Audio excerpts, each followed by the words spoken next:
Houses are becoming expensive. There's a lot of talk about a property crash on the horizon. Why waste your money on high interest mortgages when you could rent with flexibility, no maintenance costs and more? But on the other hand, why waste your money renting, paying somebody else's mortgage when you could benefit from capital appreciation and owning your own home? In this video, we'll explore the difference over 25 years when looking at renting with annual increases versus mortgages, interest, maintenance and capital appreciation to work out which the true winner is. Imagine you're buying a £250,000 house with a 10% deposit and a 4% fixed mortgage. A 10% deposit on a £250,000 house would require a £25,000 down payment.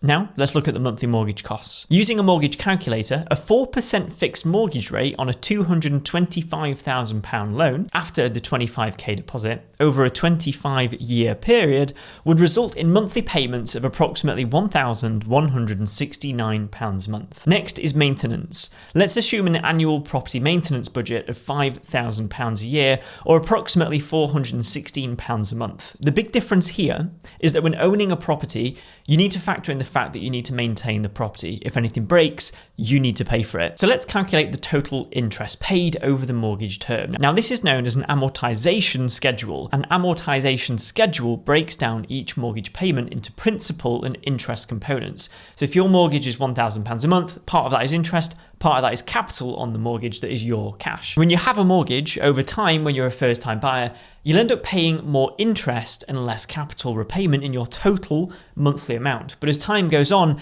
and you build up equity, you end up paying more capital and less interest. And it's kind of like a sliding scale over time between interest and capital. So the total interest paid over the loan term, using the same mortgage calculator, the total interest paid over the 25-year term is approximately £100,793. Also, assuming that you remortgaged on average every 5 years at a cost of £1,000 each time, that would be an extra £5,000 in legal fees over that 25-year period as well. So comparing the mortgage cost to renting at £1,200 per calendar month. Renting at £1,200 a month would cost £14,400 per year, and typically with renting, you also don't need to pay the maintenance fees, so if something breaks, the landlord has to fix it. So to compare the two options, owning a home would cost £1,169 monthly in mortgage payments, plus then the £416 in maintenance, totaling £19,020 a year. At face value, you could look at that and see that buying a house, yes, is more expensive in terms of monthly cash flow, but when you factor in the amortization of the loan, meaning some of what you're paying down is the capital, which is basically money back in your pocket, and some is interest, which is money back to the bank, that it's not just about that monthly cash flow to work out whether one is more expensive than the other. Now, we also need to factor in rental increases versus the mortgage payments. With a fixed mortgage, payments remain the same throughout the term, while rents can increase over time. So, assuming a 3% annual rent increase, renting could become significantly more expensive over the 25-year period. In this case, the initial rent of $1,200 per month or $14,400 per year, over that 25-year period, the total amount paid in rent, assuming the 3% increase, would be approximately £677,376. The difference here is that when you buy a house, you're effectively locking in the debt and the mortgage at that point in time. And with inflation, the value of debt is eroded over time. So your $225k mortgage today won't increase over time with inflation. In fact, the opposite happens. That same £225,000 will be worth less at the same value in 25 years' time than what it's worth today.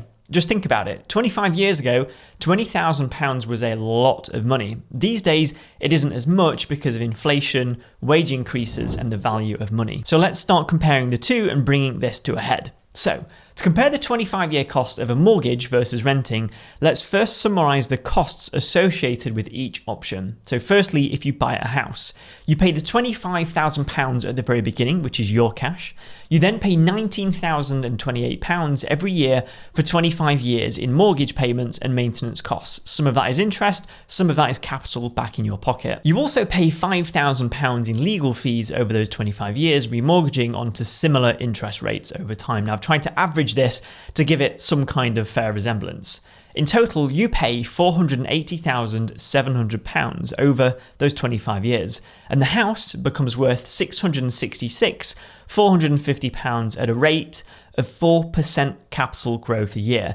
Some years will be higher, like we've seen more recently at 10% plus, but also that delta then factors in the dips and crashes along the way as well. So when you buy the house, you initially pay a £25,000 deposit, and then you spend £480,700 over 25 years on mortgage payments, maintenance costs, and legal fees. After 25 years, the house is worth £666,450, giving you a net gain of £185,750. Now, if you rent a house, you pay £14,400 for the first year, and then rent goes up a little bit each year by 3%. So after 25 years, you pay a total of £677,376, but you don't pay any maintenance or legal costs over that time. Now let's compare the two. Buying a house, you spend £480,700, but you earn £185,750 because the house is now worth £666,450 over that 25-year period. Now,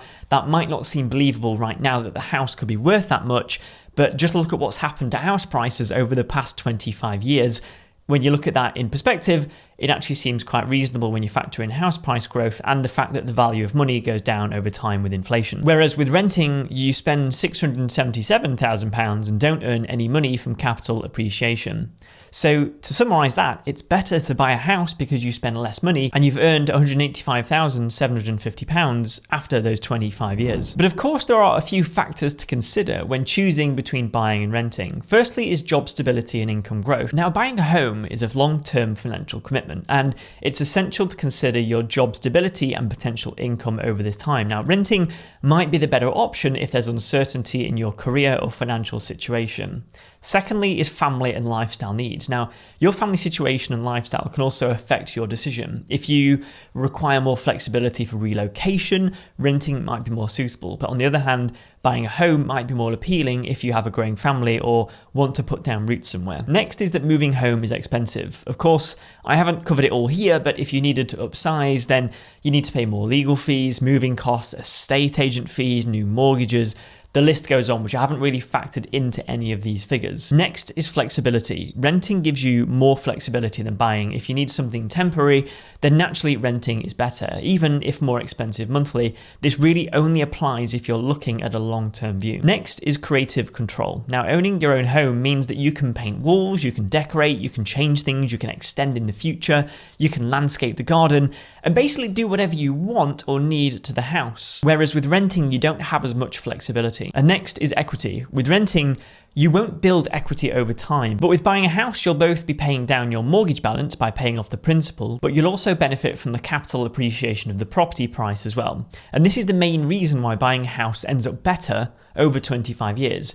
If you buy a house in a bad area of town, there is a risk that it might not go up. So you also need to be careful that the house does gain capital appreciation, because there are some houses and areas in the UK that still haven't recovered since the 2007-2008 crash. And next is the upfront cost. Now, buying a home is expensive. To have all of the deposit, the legal fees, and the costs of buying a house is a lot more difficult than renting, where in the UK, you only need a deposit of up to 6 weeks rent, and that's it. Then you have to factor the ongoing costs. Maintaining a house can be expensive, which we did factor this into the figures, but you might need a new roof that costs 12k or a boiler. You don't necessarily need to have the cash at your disposal to pay for those kind of emergencies while you're renting. So there you have it. Buying a house will put you 185k better off after 25 years compared to renting. And that doesn't even start to touch on the whole idea of renovating properties, boosting the value, extending them, trying to trade up and going up the property ladder. This is a very basic view of buying a house and staying in it for 25 years, but even that shows that buying a house is better than renting. If you enjoyed this video, then check out this one here, which is the top mistakes that house buyers make when purchasing a house. So click on the video here and check it out and see what those mistakes are.